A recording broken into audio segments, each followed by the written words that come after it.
In the heart of the forest, legends awaken from the shadows. The tales of Sasquatch echo through time, a mystery that remains unsolved. As the smoke clears, the sign stands resolute, a beacon of intrigue. What secrets lie within the forest's depths? The quest for truth begins at Sasquatch Watch Radio. Here's Billy Willard and Gary Kendrick.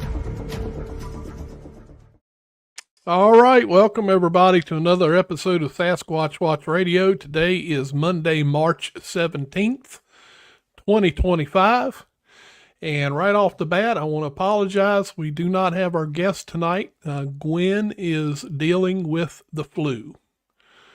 So our thoughts and prayers are with her as she goes through this ordeal, and I hope she feels better soon. But we will...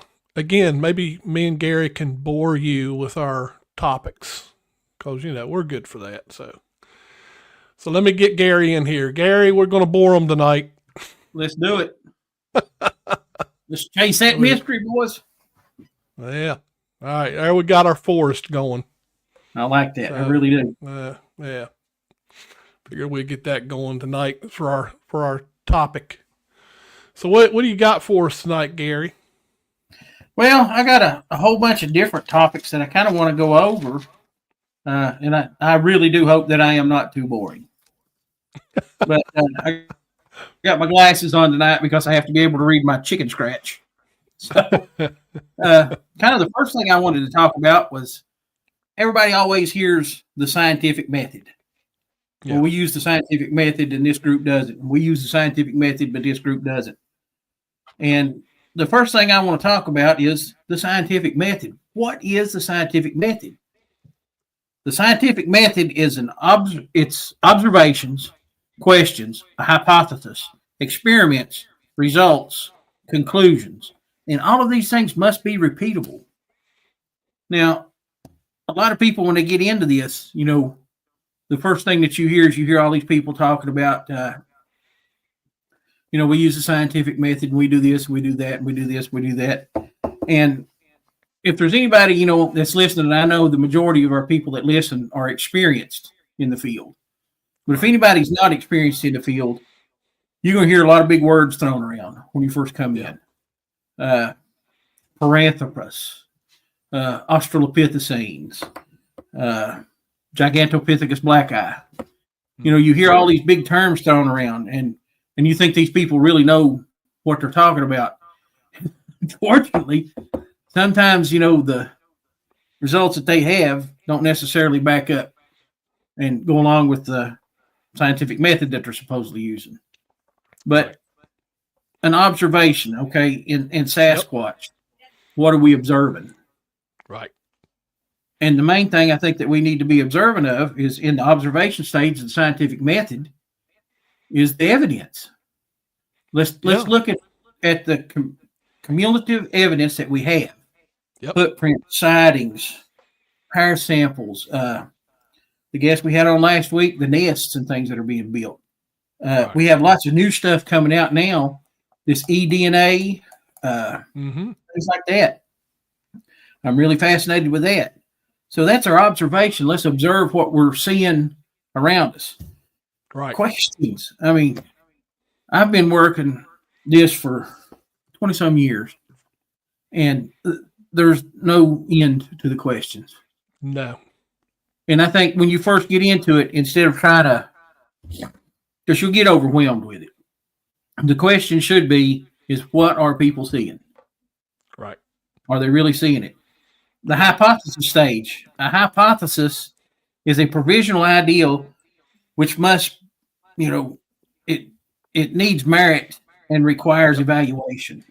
Yeah, and you have to test it. Yeah, and that's the thing. I can come up with a hypothesis. Sasquatch is whatever. But the burden of proof is on me. I have to make my hypothesis, work. It has to work. And then experiments. And that's the big thing, experiments. And people's like, what kind of experiments would you do in Sasquatch research? Dude, that's another never-ending topic right there. Yeah. You have vocals. You have tree knocks, rock clacks. In the expeditions that I've been on with Sasquatch Watch of Virginia, we've had vocals. Yep. We had a scream one time that absolutely unnerved me. That was the longest, loudest. I can't describe it other than that. It was huge. Rock clacks. We've had tree knocks on expeditions that we've been on. We'll knock on a tree and get an answer back. We'll knock on a tree and get an answer back. And it's odd because, like, here in Virginia, 2 knocks, maybe 3, and you'll get maybe 1 knock back. And that's what we've experienced more than anything. Mm-hmm. But, do your experiments, and your experiments have to be repeatable. Right. Do they knock back every time you knock on a tree? Probably not. Do they knock back sometimes? Yeah. So it is repeatable. Right. Your footprint evidence, study it. And then you have results. What are your results of your experiments? Well, my results of the experiments are, this, this, and this. And then you have to come up with conclusions. And once you come up with your conclusions have to match all of your observations, your questions, your hypothesis, your experiments, and your result. Right. If it does not meet any of that, then you are not performing the scientific method. Right. It's actually not easy to do. Right. And another big word that a lot of new investigators are going to hear is evidence-based practices. And that is huge. We were taught evidence-based practice when I worked at the prison system, but evidence-based practice, it's the system and process of making decisions based on the best available scientific research, clinical experts, and needs and values. Its aim is to remove subject opinion, uninformed beliefs, or bias from the decision-making process. Okay. When you're dealing with that, if you're really using that, that's going to knock out a lot of your evidence right there. Yeah. Oh, yeah. And a lot of people don't understand that. When you're using evidence-based practices, you find a footprint. You cast it, the footprint looks good, everything looks good. You send it off, it comes back to be somebody had a stomper. And that's what they were using. Yeah. And a stomper is no more than just a cutout of a foot that somebody's tied to their feet and just went through and made tracks as they went. That's going to blow a lot of your evidence. Yeah. And the bias thing and uninformed beliefs. Man, I tell you what, uninformed beliefs are huge in the Sasquatch community. You run into all kinds of things. The interdimensional thing, I don't necessarily believe in the interdimensional thing. If I was to come out and say, yeah, Billy, I believe in the interdimensional thing, that means a portal opened up and Sasquatch walked out and shook my hand. That's the only way I'm going to believe in that. Everything that I've seen, evidence-wise, my own personal experiences, the experiences of other researchers that I've talked to, the experiences of witnesses, everything points to a flesh and blood type animal. And if we really want science to take us seriously and make, a serious stab at proving that Sasquatch is real, we have to be scientific. We have to use the scientific method. We have to use the evidence-based practices. And if we're not, we're actually cutting our own throats. Mm-hmm. And, and these other paranormal groups, which there's all kinds of paranormal groups out there.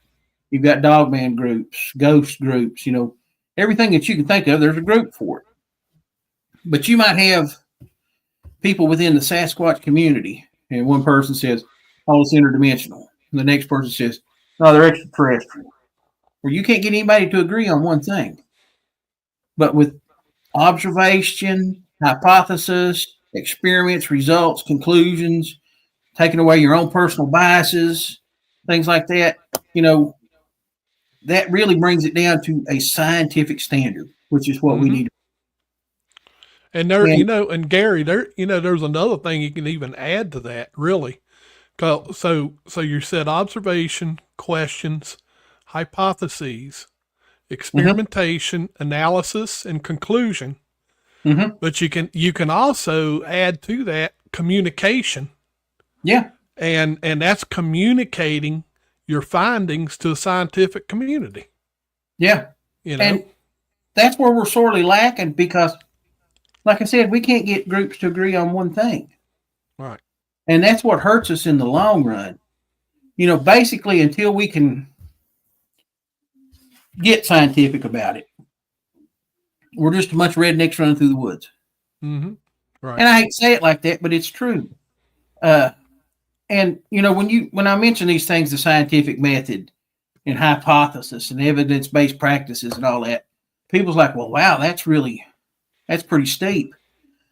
These practices right here that I just went over have been in use for millions of years. Pre-humans used these exact same things. When you think about it, the first person that made a fire, they observed it. They seen fire start from lightning strikes. They questioned it. How did it happen? They formed a hypothesis. Oh, it must be some kind of, something doing it. They experimented with it. They had results. Then they come up with a conclusion. Oh, fire hot. They experiment, stick your hand in the fire. Oh, yeah, fire hot, fire hot. And when you think about it, the scientific method, think about the stone tools that pre-humans and even, the original Homo sapiens used. Stone tools from Neanderthal, Homo sapien. I'm losing it now. Homo erectus. All of these guys, they picked up a rock and figured out how to systematically knock chips off of it that were sharp. So, I mean, that was a big scientific step. I'm sure, there was a lot of failures that happened in it. Anybody that does flint knapping is familiar with failure. Right. Because even at the best, you're going to mess some of them up. Right. If you're the best flint napper in the world, you're going to mess one or two of them up. Yeah. And it's not necessarily, anything that you're doing. It could be a fault in the stone that you don't see. But all of these things have been done for thousands and thousands of years. And so, Digger, so I would like, and I'm not trying to pick on you. I don't want you to think I'm picking on you. But you can either put it in the chat, or if you want me to, I'll send you a link to the studio and tell me why you think that the scientific method will never work. You can either put it in the chat or like I say, if you want me to, I can send you a link where you can come into the studio because we're interested in hearing all opinions. Yeah. So. I mean, for real, I don't have one locked up down in the barn. I don't go down and check on it every day to see what it's doing. Right. And I'm open. That's the thing. And I've been open ever since I started this. And in a way, that's kind of hurt me. And it's kind of really helped me a whole lot. Yeah. Because, when I first got into it, you hear all these big tales about, spiritual and cloaking and everything like that. I've never seen any of that. Yeah, neither have I. Another thing too that I found really interesting that of course everybody knows I'm a podcast junkie. I listen to a lot of podcasts. But one thing that they was discussing was moving camouflage. And it's the way that an animal's fur, as it moves, blends in with the background. Deer do it, tigers do it, lions do it. All these other apex predators do it. Bears. Mm-hmm. No mic or camera on my desktop, he says. Okay, just type it in the. If it ain't too much, Digger, you can type it into the chat and we'll put it up on the screen. So, but so we're talking about evidence, as part of the scientific method. So, I was just curious, I did a bunch of research today about what is considered evidence in Bigfoot research. So I came up with quite a list. One, of course, as we all know, is track and footprint analysis. Mm-hmm. So we find a footprint out in the forest. Looks good enough to cast. I mean, my God, there might even be some dermal ridges in there. So you cast it. And that's another thing. Everyone has a difference of opinion on what to use as casting material.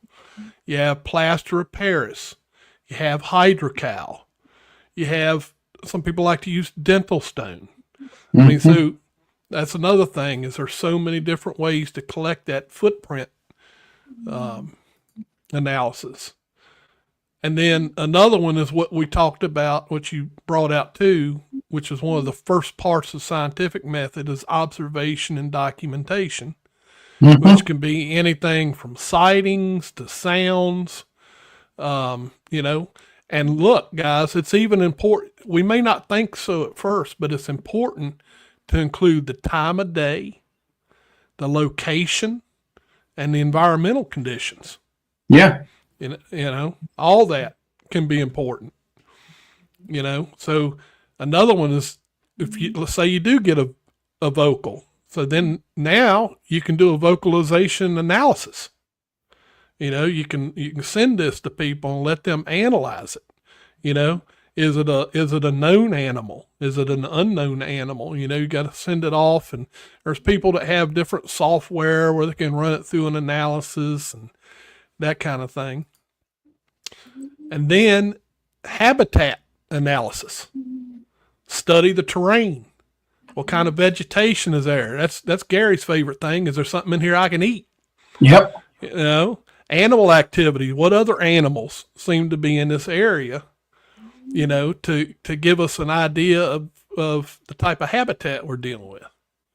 And those are all just in the traditional section of evidence. Then, which is what we're doing now, we see a lot now, especially on these TV shows, is now we've brought in all this modern technology.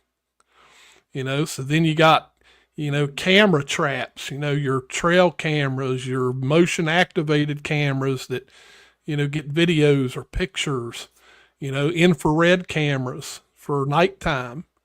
Then now we got thermal imaging, which has really taken off. A lot of people now can afford thermal imaging cameras.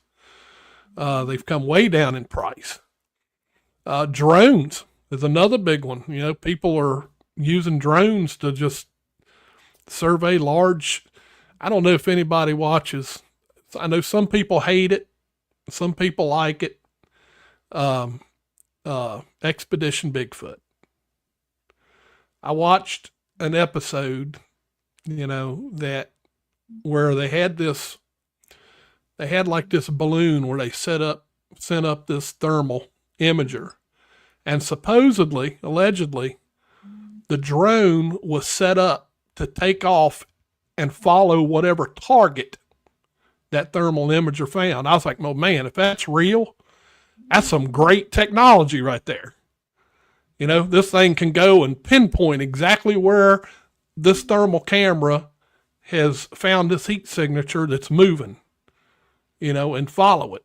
I mean, I was like, man, that's great if it's real. Yeah, and in that episode too, they even discussed that it wasn't just a moving heat signature; it was an upright bipedal signature. It could specify that. Right. And I'm telling you, technology is a wonderful thing. Yeah, and it's good, and it's going to get better. It'll get better. I mean, and you said this earlier, Gary. Environmental DNA. That's new, guys. Very good. You can collect soil, you can collect water samples. I think that we were even told they can collect air samples. Yep. And actually find out what all is, think about it. It's endless. If something's drinking out of that creek and you collect a water sample, you're going to find out what all was there. So, yeah. All right, here's Digger. I'll put that up. So Digger says, personal experience, they have abilities that do not match any other creature on this planet. My first 10 years looking into this felt we will find them as a relic human. And I'm going to be honest with you, Billy, I can't argue with that. No, I can't argue with it either. Look, me and Gary have admitted in the past that we have a private property up here in Virginia. Okay. If anyone knows where Lake Anna's at, it's a good sized lake. Okay. That's the general area, Spotsylvania County. And look, this place, we know for a fact there was a Bigfoot sighting. We had 3 eyewitnesses to the Bigfoot sighting. But when we go there and we do investigations, other things besides Bigfoot occur.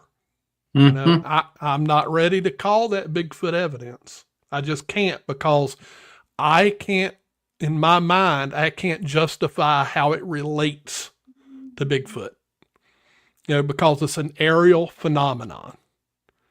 So to me, it has nothing to do with Bigfoot, but we've seen it. We both seen it. We've got video of it. Tons of pictures. Yeah.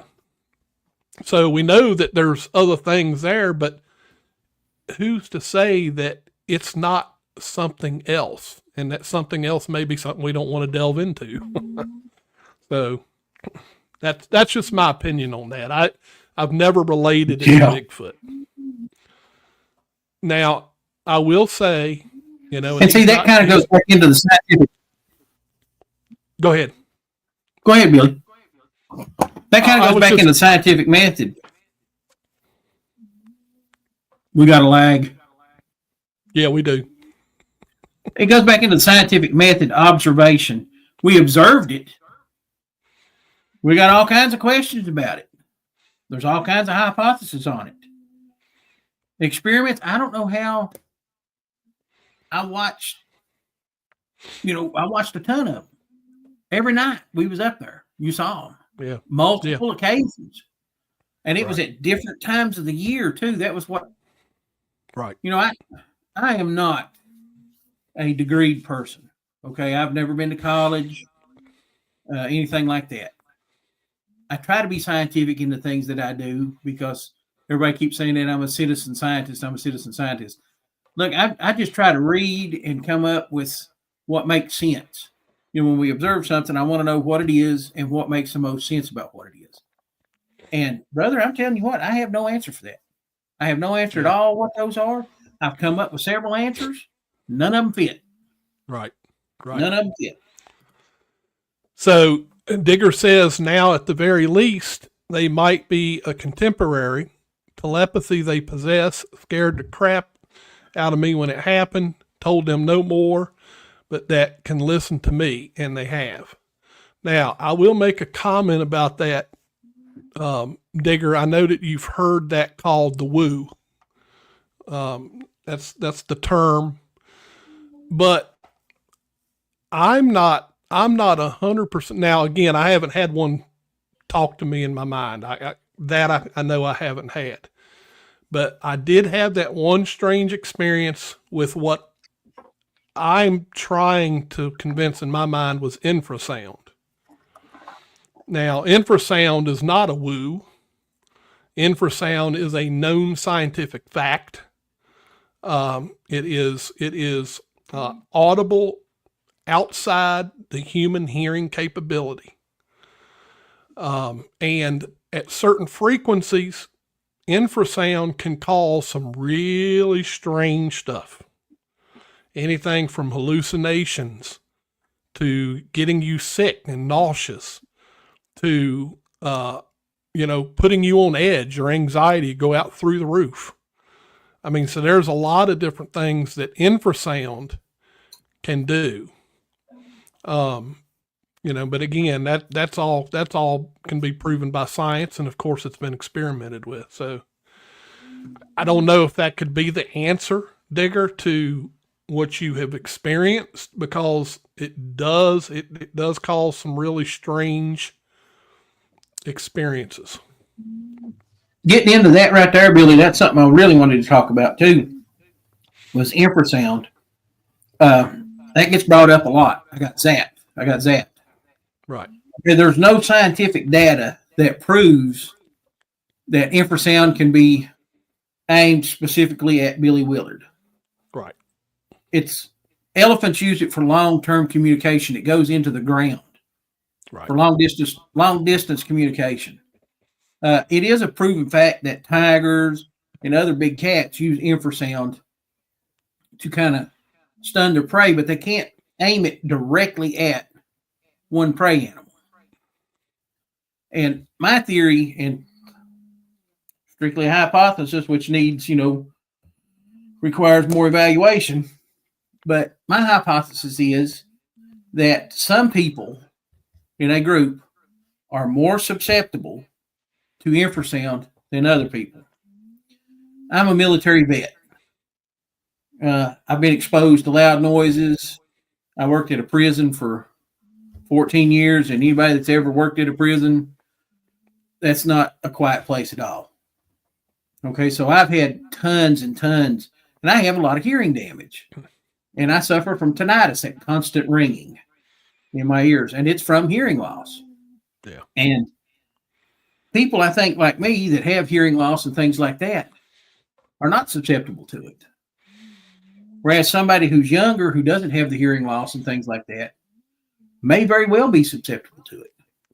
Yeah. And like I said, it can't be, I don't necessarily believe that it can be aimed at one specific individual. I think you may have that one specific individual in your group that it hits. Right. Or you may have a couple of people in your group that it hits.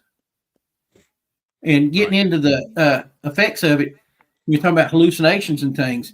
I read one article where they compared the effects of infrasound to almost like paranormal things, like you were talking about the hallucinations and things like that. It's almost like poltergeist activity. All right. And, what it is basically is the infrasound vibrates the small bones in your ears. Mm-hmm. And that's what causes hallucinations and makes you sick and everything else like that. So I think some people are more susceptible to it, and I think others are not susceptible to it. Yeah. I was gonna say can squatch. Maybe that's what happened to me a couple nights ago when I couldn't get out of the bathroom. I'll tell you, man. But no, you're right. I mean, I've heard people describe it that their entire body vibrates. Mm-hmm. You remember Charlie? Charlie was a Fairfax County police officer, and he was around when they were having the sightings of the Mount Vernon monster, and that's over in Alexandria, Virginia, of all places, right off the Potomac. And when he went over there, him and the whole police crew had went over there because people were having sightings of this creature, and they were, people were saying that one of the neighbors was feeding it. So they went out there to investigate. And when they went out there, they didn't see nothing, didn't hear nothing. So the majority of the police crew had packed everything up and had left. Well, Charlie kind of stayed behind because he just, he wanted to talk to a couple people and just kind of check things out for himself. And he said he had just got done putting some equipment in the back of the police van. And he turned around, faced the woods, and all of a sudden, something out of the woods let out this loud scream. And he said that it felt like it was vibrating his entire chest. He said he could feel it on the inside, like it was a strong bass, and it just vibrated him. And that alone was enough to make him believe that there's something out there that we're unaware of. And get back to the thing that Sasquatch mentioned. It was rumored when I was in the military, and it was called the brown note for obvious reasons. The brown, the brown note.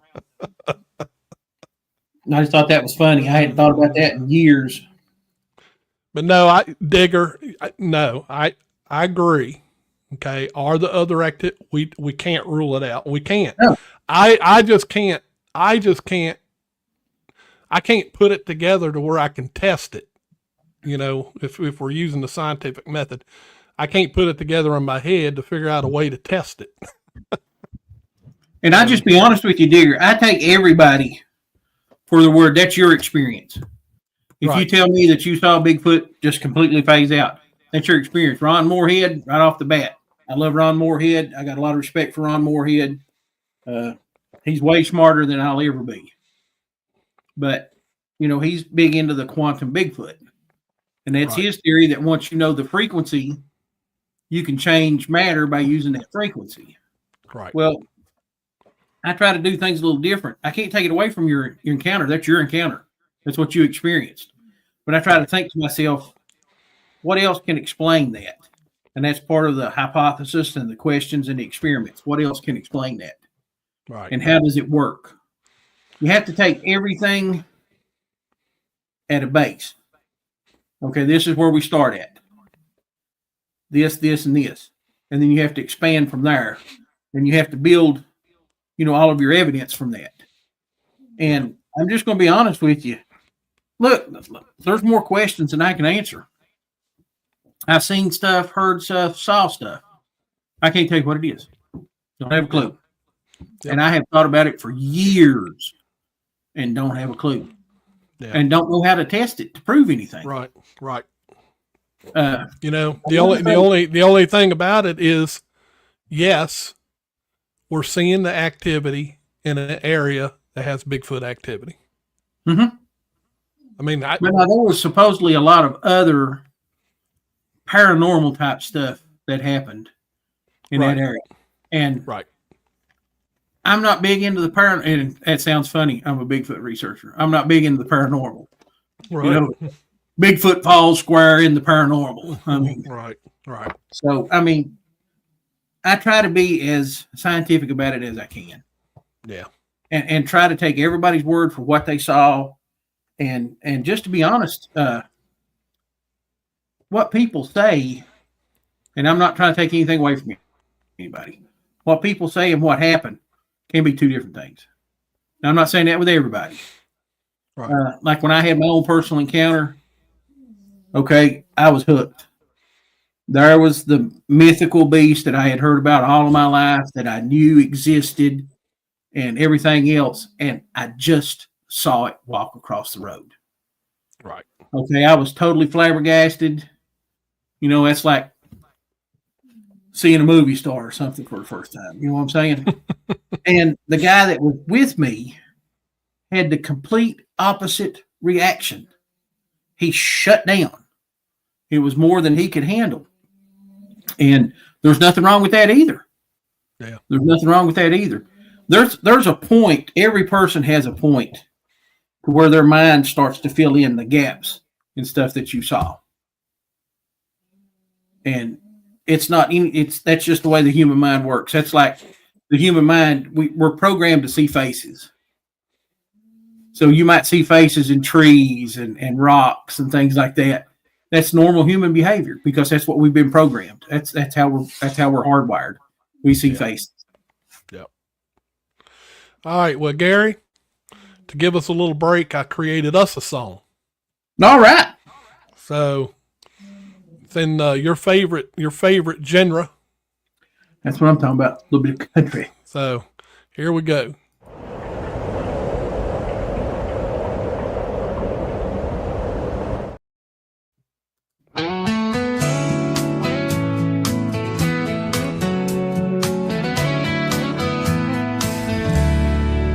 Out in the woods where the stories grow tall, Billy and Gary, they've heard it all. Monday nights when the clock strikes 9, they're chasing footsteps, crossing that fine line.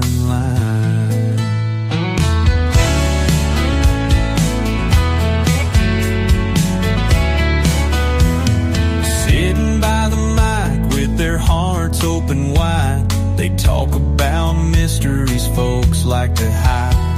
Listeners tune in from far and near, hoping they'll uncover what's never been clear. Sasquatch whispers in the moonlit breeze, footprints moving through the shadowed trees. Billy and Gary, they follow the call, searching for answers where the night falls.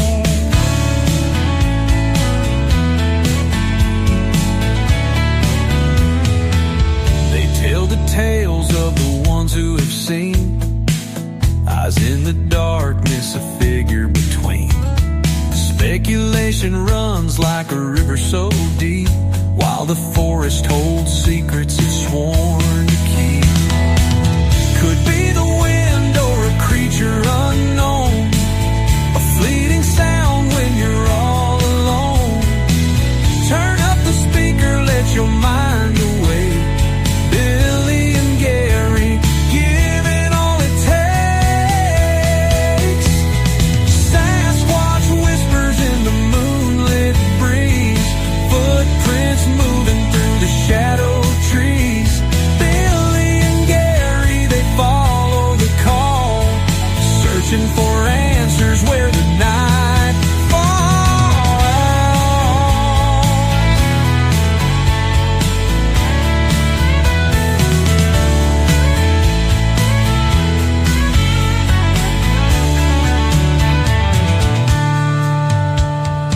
Sasquatch whispers in the moonlit breeze, footprints moving through the shadowed trees.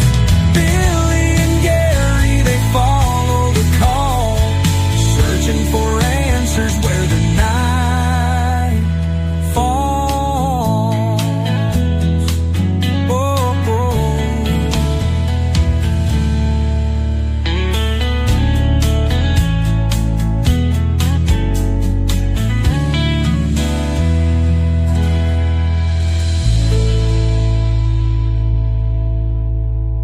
Yeah, all right. That was good, wasn't it? Oh, good. That kind of sounded a little Blake Sheltonish there. All right there. Uh-huh. That's cool. Digger Dog brought up a good point there. That's where quantum mechanics needs to come in. Yeah. And I'll say this about quantum mechanics. There's sections of quantum physics and quantum mechanics that you have to take on faith. They can't be proven, they can't be disproven. It's something you have to take on faith. So, you know, it's science. It's a real science. I can't argue with it, but there's sections of it that can't be proven or disproven. So, I mean, that kind of, there's holes in it. Yeah. And maybe I'm just weird. I like things neat and tidy and all wrapped up together. Yeah. You know, and with my own personal beliefs that it's a living being, that kind of wraps up a lot of the loose ends that I have. Yeah. And I could be wrong. I mean, I'm not perfect. Can Squatch, to answer your question, I use two different programs and I kind of switch back and forth. Sometimes I use Suno, S-U-N-O, and other times I use a program within Galaxy AI. So I do, that one was made by Galaxy AI, and I honestly think it does a better quality song. And I'm just going to say, Can Squatch, that's not to be mistaken for Sunoco, which is the fuel of NASCAR. George brought up a good point right here, and I like to. Yep. Part of me doesn't want it to be found. It'll take away the mystery, and he wants the mystery to go on. And look, I've got to agree. You know, that's one of the greatest parts of what we do Yeah. is the mystery part of it. Yep. And I guess we all kind of grew up in that area of Scooby-Doo, you know. And that's just it, you know. The mystery is what really drives a lot of us. Yeah. But you know, I've thought about that too, and I look at it like this. So let's say that it is proven. Let's say someone over on the West Coast makes the discovery and proves it once and for all. I think I still would be interested in finding one on the East Coast. Yeah. You know? Yeah. And then once it is proven, you know it exists. Then there's the questions out there too, George. Are there subspecies? Are there different types? You know, is what people calling a dogman, could that be another form of Sasquatch? You know, there's all that stuff that's out there too, you know, and it all needs to come together, you know. Mm-hmm. Yep. Another thing that I wanted to talk about tonight, it was actually one of the questions that was asked, you know, where would be the best places to research? And I think one of the best places to research is you want to look for an area that has a concentration of sightings. Yep. You want to look for an area that has multiple water, food, and shelter areas. Yep. You look for an area. You need to look for areas and times of low human activity. I think that's going to be key myself. Yeah. Yeah. Low human activity. Yep. And you need to familiarize yourself with the area before you go into the field. Right. And again, I hate to keep bringing it up, but, you know, we did have those two researchers that died right around Christmas.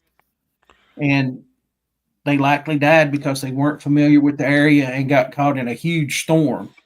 Mm-hmm. And it cost them their life. And, you know, I hate that. I really do. My sympathies goes out to the family of these two guys.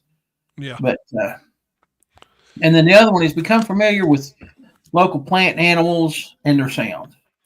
And once you become familiar with that, that kind of brings in, you know, a little bit, you know, it's not a canine, you know, it's not a coyote, a wolf, you know, a mountain lion, bobcats. Owls make some of the weirdest noises you'll ever hear. Yeah. Foxes make some of the weirdest noises you will ever hear. So like I said, the best places to study is, you know, you can find concentrations close to where you live at. Yep. You're going to find sightings hit and miss around where you live at. Yep. There's a few areas in the U.S. that's going to be hard to come up with. But for the most part, you're going to find some sightings. Now, the Pacific Northwest, those guys got it made. Because everybody in the Pacific Northwest either has an experience or knows somebody that's had one. Yep. You're on the East Coast, it's a little harder. Yep. But, you know, the best thing when you're out there and you're looking for a research area, water is going to be important. Food sources are going to be important. Flora and fauna.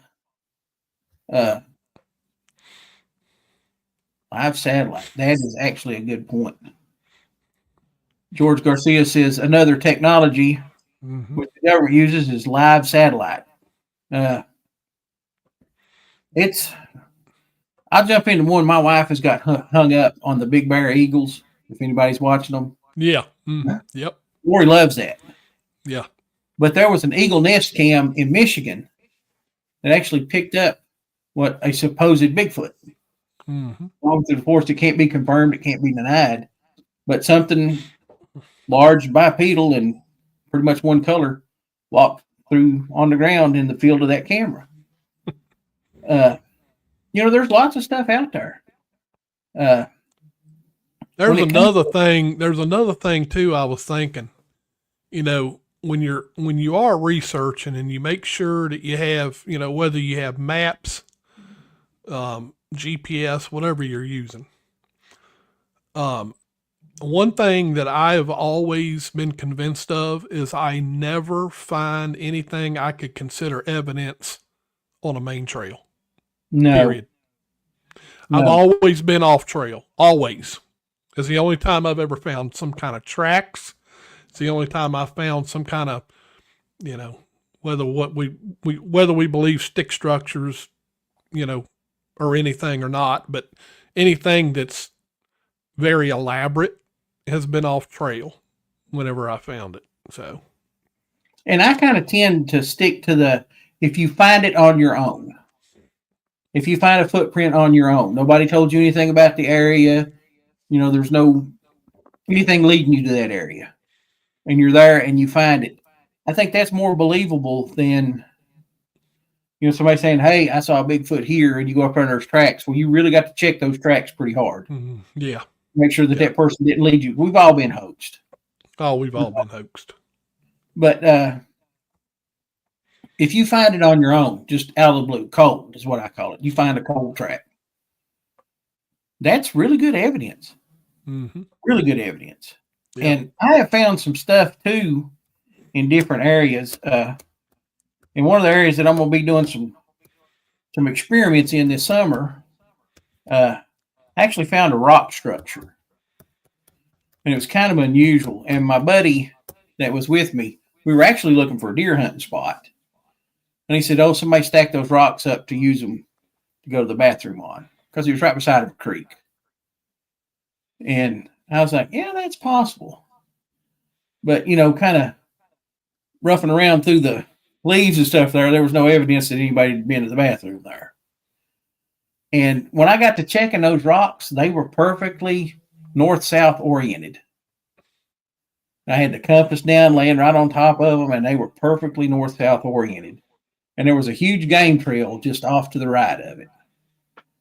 So I think that, and it was cold. That was a cold find. Nobody said anything about that. We were just up there looking for a good spot to deer hunt and found that. And I think that was pretty incredible. Yeah. Yeah. Another thing too, when you're really getting into your evidence or getting into your subject matter, is study a subject. Become aware of books and papers and things like that's written on it. There's different kinds of researchers. Okay, you need to determine what kind of researcher you're going to be. There's book researchers, which is wonderful. Look, I'll throw some shout outs out. Henry May's probably read every Bigfoot book that's ever been written. And that's wonderful. And he can quote a lot of that stuff. Yeah. And it's really interesting information. Then you got what I call the armchair researchers who watch all the shows. And then there's boots on the ground researcher. There's scientific researchers who study just the evidence. Dr. Jeff Meldrum, perfect example of that. But figure out what kind of researcher you're going to be. And listen, there's nothing wrong with being any of those, whether it's books and papers, even watching the TV shows. Determine what kind of researcher you're going to be. And if you're going to be a boots on the ground researcher, it's a lot harder than what you think it's going to be. Yeah. Because every time you walk out the door, you're not going to find something related to Sasquatch. No, it's not like the TV shows. Nothing at all like it. No. I've been out and we sat for hours upon hours and had absolutely nothing. Yeah. And then there's been times where we've sat out there for 30 minutes and we've got all kinds of stuff happening. Yeah, and I can reassure you that all these TV shows, Bigfoot Expedition Bigfoot, all these shows, I guarantee they've got hours upon hours upon hours upon hours of footage that will never be on the show because they just picked the best of the footages. Oh, they could do 100 different shows just on the film that they cut, Yeah. How to occupy your time while waiting for Sasquatch activity. Exactly. The bloopers. The back room jokes. Oh yeah.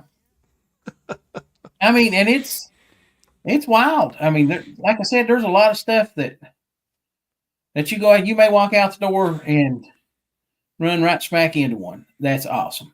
Yeah, right. And then you might walk out the door and never see one in your whole life. There's plenty of researchers out there that's never seen one. Yeah. And I'm talking about big time researchers. Yep. So, you kind of take it as it is. That's part of it. Yeah. wanted to talk a little bit about evidence collection too. And when it comes to evidence collection, it's, your tools. You need to be familiar with your tools before you take them out into the field and use them. Yeah. You've heard lots of people talking about, man, I had the perfect thermal on this thing and I could not get it to record. Yeah. Be familiar with your tools before you take them out there. Know what tools you're going to need. And Billy will tell you I'm a primitive dude. I don't have a FLIR. I don't have a thermal. I don't have IR. I don't use game cameras. I'm more of a spot and stalk kind of guy. And I've had some success with that. Yeah. Know what type of evidence you're going to be collecting. One of the biggest mistakes that I made and did it for years and years and years is I carried Ziploc bags to put hair in if I ever found any hair. And that is the worst possible environment to preserve DNA off of a hair sample is a Ziploc bag. And I didn't know it. And I thought I was doing the right thing. Another thing, too, a lot of people don't realize, too, is DNA is not as, I don't know how to really put this. It's more durable than what you would think.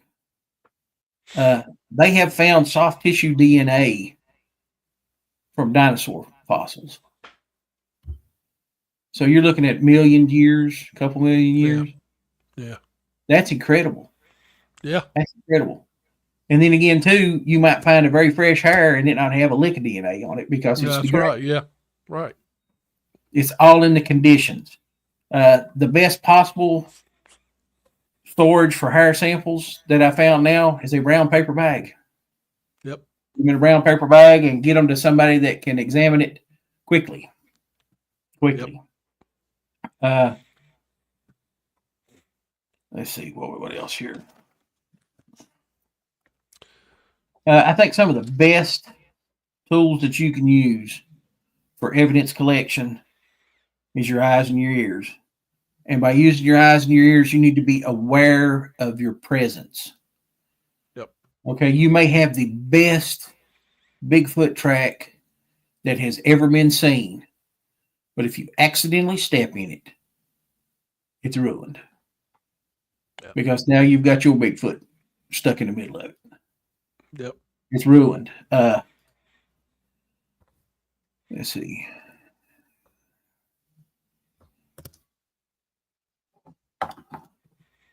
Let's see. Digger Dog says 10 minutes for maybe 100 hours, but I'm not a researcher. Experience, yes. Just learn what to look for. And that's the best part of it right there is learning what to look for. Mm-hmm. Which brings me up to another good thing. We're using your eyes and your ears.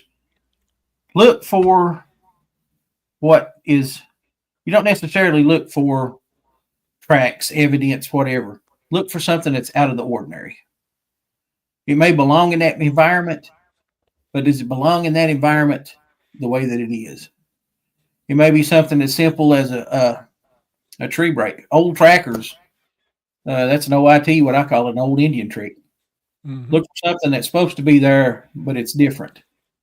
A stick break, a hanging limb, disturbance in the water, something like that. That will actually lead you to evidence. If you find one track, I hear a lot of people talk about they found one, which it happened to me. I found one track. And I have no clue why it was just one track, other than maybe the soil that it took its second step on was a lot sturdier and it didn't form a track. The substrate that the track that I found was in was a swamp. It was kind of soupy mud, and it was a really good track. But kind of know what you're looking for. Mm-hmm. If you get down and get to looking at it, you might find one track. There's a smudge on a rock over here. And there's some moss that's pushed down over here that's different. Look for those oddities. They belong in that environment, but they're a little bit different. Which I still kind of think that the upside down cedar trees in Alaska, that's definitely an oddity. That's an oddity. What did that? Yeah. that's impressive, whatever it is. Yeah. But, just like Digger Dog said, just learn what to look for. That's an important thing, though. Yep. Experience. Know your limitations. Every researcher has a different level of experience, a different level of physical fitness, a different level of toughness, whatever you want to call it. You need to know your own limitations. Every person that researches or that's on here tonight or that's listening tonight has a PNR, a point of no return. And once you expend all of that energy that you have at that point of no return, that's when you need to know, I need to turn around and go back. Because if you go 10 minutes past that point of no return, you're not going to make it all the way back. And that's the thing, if you go from sea level to 1,400 feet above sea level, okay, that's a major thing. That is a major, major thing. You're losing air, you're losing temperature. It takes an extreme amount of physical fitness to move. And, I don't care where you're at, whether it's in the desert, it's in the mountains, whatever.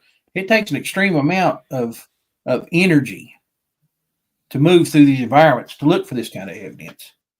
And, be a little bit cautious of that. Experience will teach you a lot, whether it's good or bad. Yep.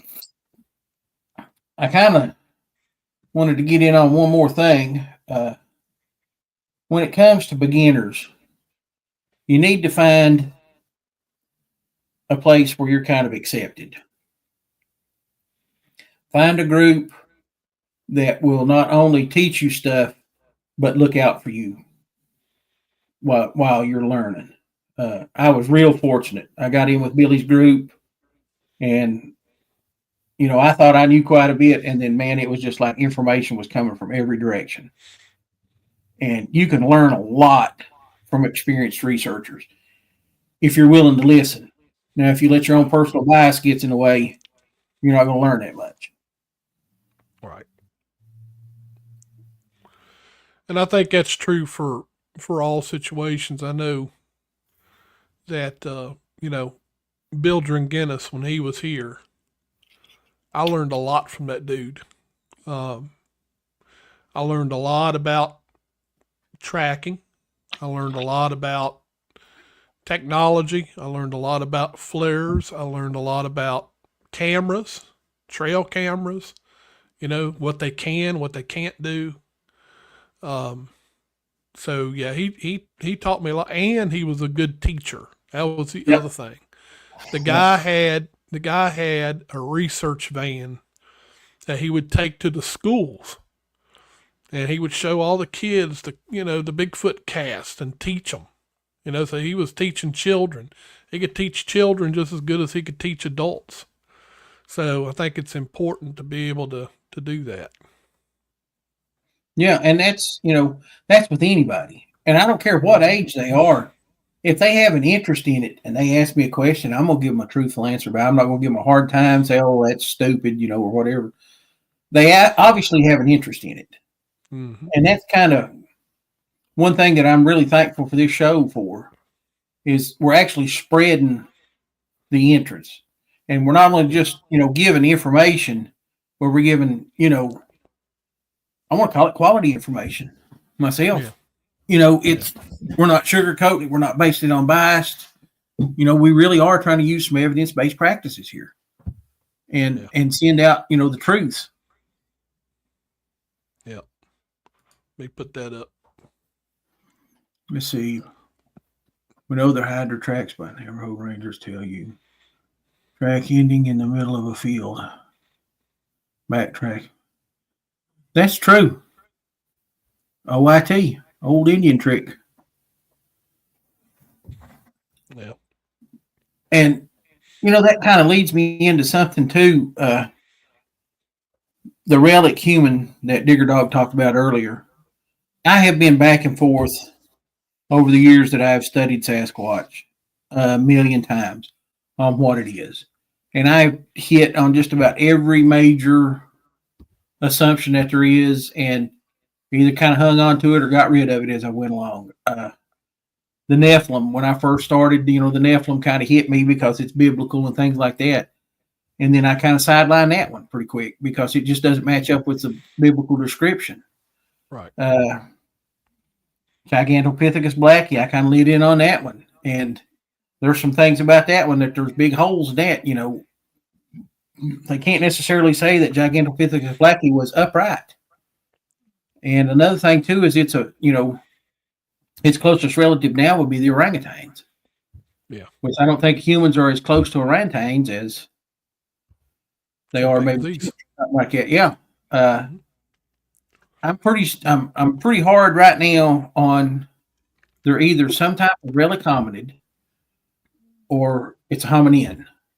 It's either an ape species or it's a relic, maybe pre-human species.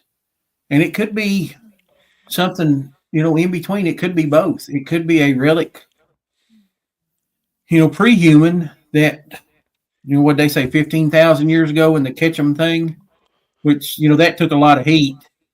But I'll say this, there's tons and tons of Native American stories about Bigfoot taking females and being able to breed with them and have young. So there's something to that somewhere that, there is a hybrid cross. And even in the descriptions that people have of Sasquatch throughout the United States, some say that they're really ape looking and some say, well, they're more human looking. Mm-hmm. And, like when you look at the Patty film, that's a really ape looking being. Yeah. And, you hear people talk about, well, what I saw didn't look like Patty. It was more human or it was thinner or, whatever. So, I mean, it's kind of out there, and I'm kind of stuck on that. I think it's either some type of ape or it's some type of maybe a human cross or a pre-human ancestor of some kind. I would be interested to know if any of these DNA studies that have been done, have they compared that with the DNA that they have of these pre-humans, like Neanderthal, Denisovans, Lord, I'm trying to think now, Homo ergaster or anything like that. I wonder if they've ever compared it with any of that. I've never seen anything that says they do. All I know is I'm very interested in the study that's been going on now. My understanding is that they've gotten plenty of samples. Mm-hmm. And my understanding is that they're pretty close to being ready to, I guess, bring it out. And that's going to be very interesting. I'm kind of looking forward to seeing it myself. Yeah. Yeah. And that kind of goes, if it goes completely different than what Melville Ketchum come up with, that's one thing. If they're similar, then you've got to, everybody that's give her all kinds of crap has got to back up and say, now, wait a minute now. Right. And take a look at it. I've been told that I should have been from Missouri because you got to show me. You know what I mean? Right. Show me. And I'm interested to see what it says.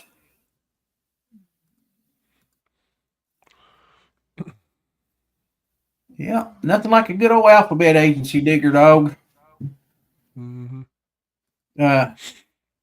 I'm kind of interested in it, and if I'm not mistaken, Digger, correct me if I'm wrong here, but her hypothesis was that somewhere about 15,000 years ago, that there was an unknown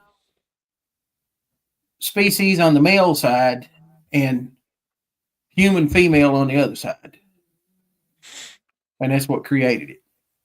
And I'm not. It's been so many years ago, I can't remember. Yeah, that's been a long time. Lord have mercy, goodness. Yeah. I'd say that's been 20 years or more, ain't it, Billy? It's been a while. I know that. But yeah, I'm interested in seeing this new study and see what it has to say. I know initially they said it would take anywhere between 3 and 4 years. Yeah. Before they would have conclusive data. Mm-hmm. And if they're getting close to coming out with it, that's going to be, they've got some pretty conclusive stuff.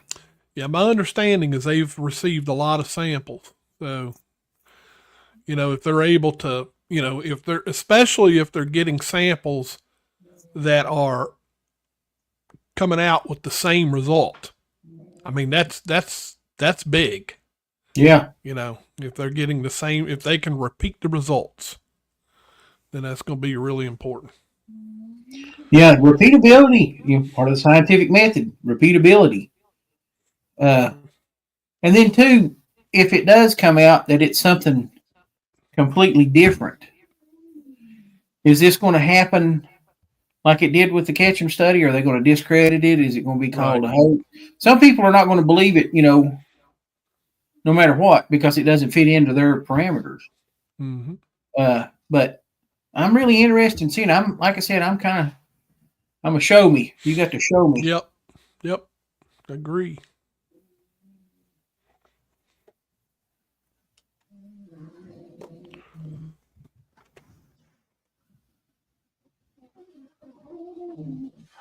All right. Well, I'm hoping that Gwen will be better next week, and I'll see if we can get her on the show next Monday night if she's feeling up to it.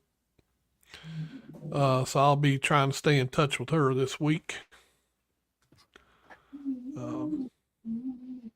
And shout out to anybody out there that's sick right now. It's a bad time. It is a bad time. Lord, the temperature's up and down.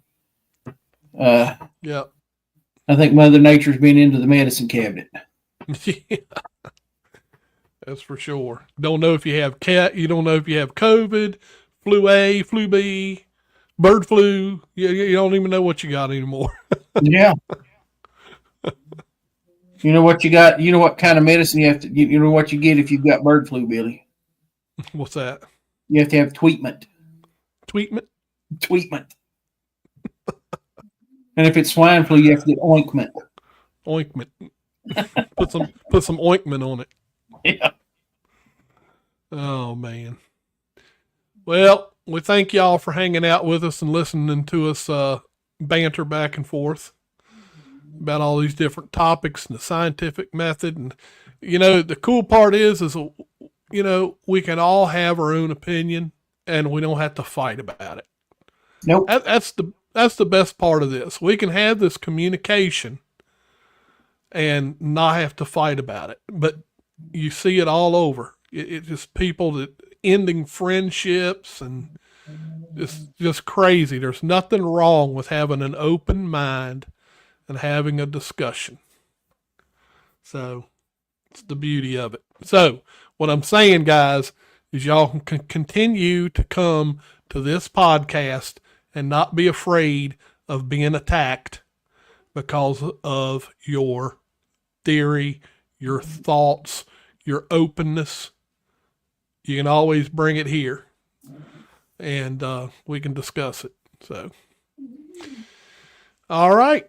Well, you got anything else, Gary? Main thing I just want to put out there one more time is if you are a boots on the ground researcher and you're going out, know the area you're going to and be prepared. Be like the Buckwus and the Sasquatch crew. Be prepared. Have your popcorn ready, youngins. Yep. Take plenty of food, plenty of water, and know what you're up against. If they're calling for like a biblical storm, that's probably not a good idea to try to go out and do some Bigfoot. Right. If you see a guy building an ark that's 3 stories tall, please do not go out into the woods. Go home, buy a boat.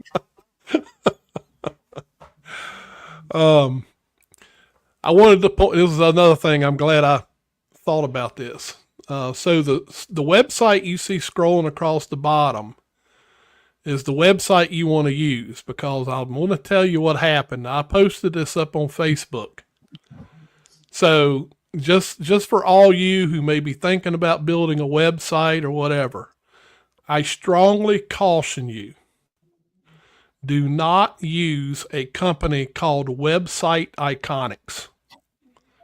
I learned the hard way $2,500 later that these people are crooked. What they do is they build a website. Okay, now I want y'all to hear this out. So if you are hiring a website designer to design you a website and you're paying them $2,500, I think you would expect that they're going to build that according to proper standards. So what they did was they built this website. And don't get me wrong, I had no problem with the website. I had a lot of people say that they liked the website, the way it looked and everything. No problem there. But they come to me about a month later and say, oh, by the way, we need to make it ADA compliant.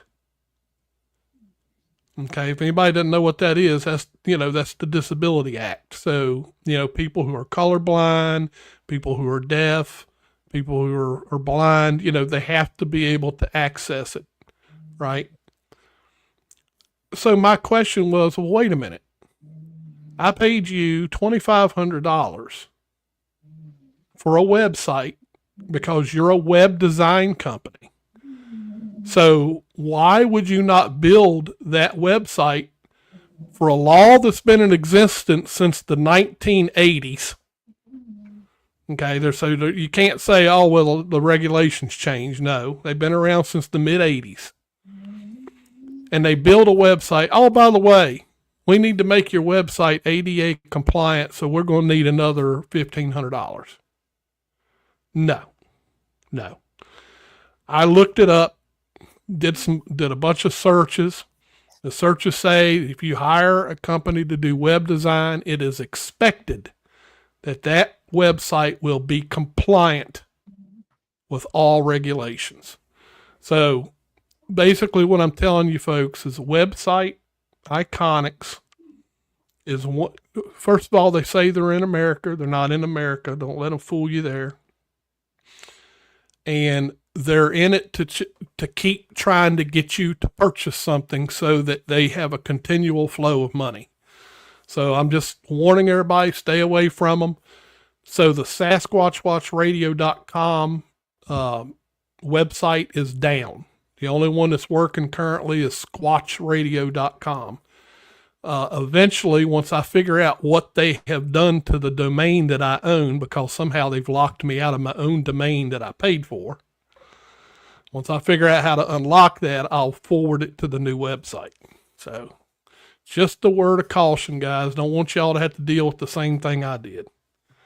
Because $2,500 is a hard lesson. Yeah, boy. Yeah, boy.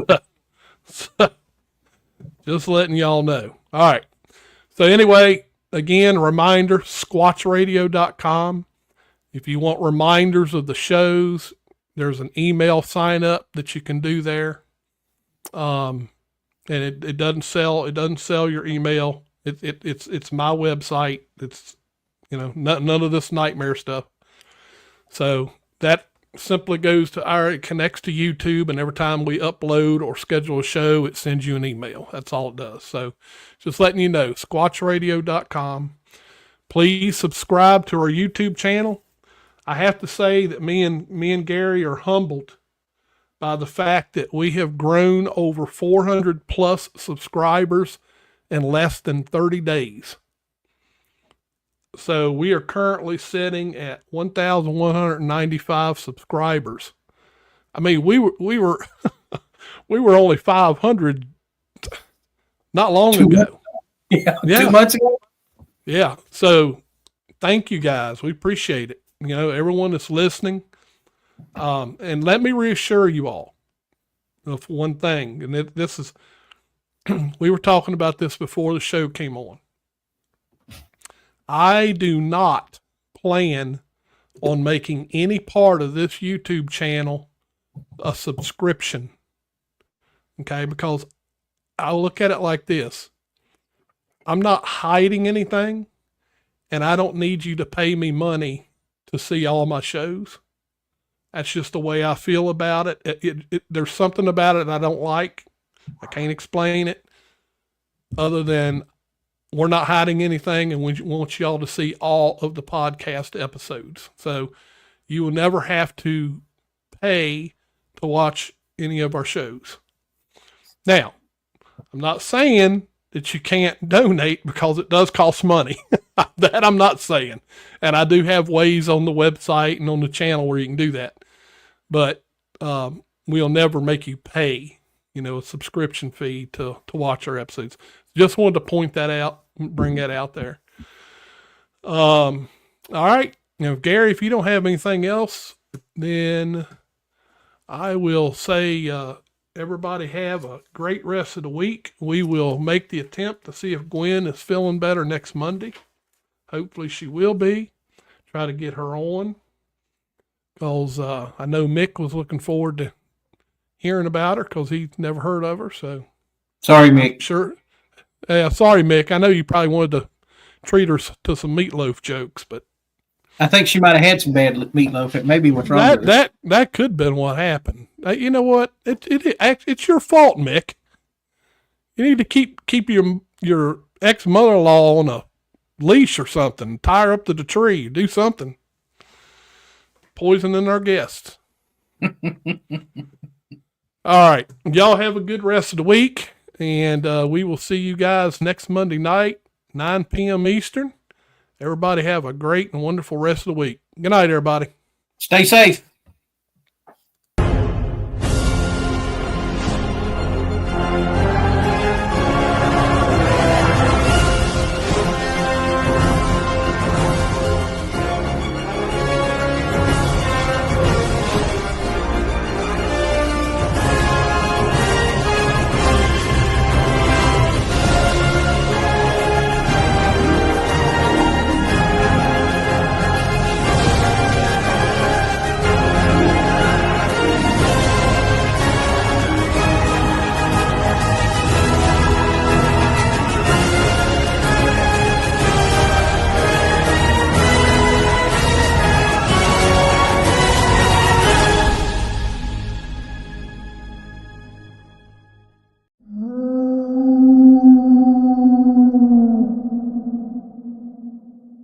Proud to announce that Sasquatch Watch Radio and the Bigfoot Investigative Group have joined forces. We are the exclusive podcast for Big. Tune in on Monday nights at 9 p.m. Eastern for a live video podcast each week. Sign up for our email list at squatchradio.com and subscribe to us on YouTube. Never miss an exciting episode. Sasquatch Watch Radio, the exclusive podcast for the Navy SEALs team of Big.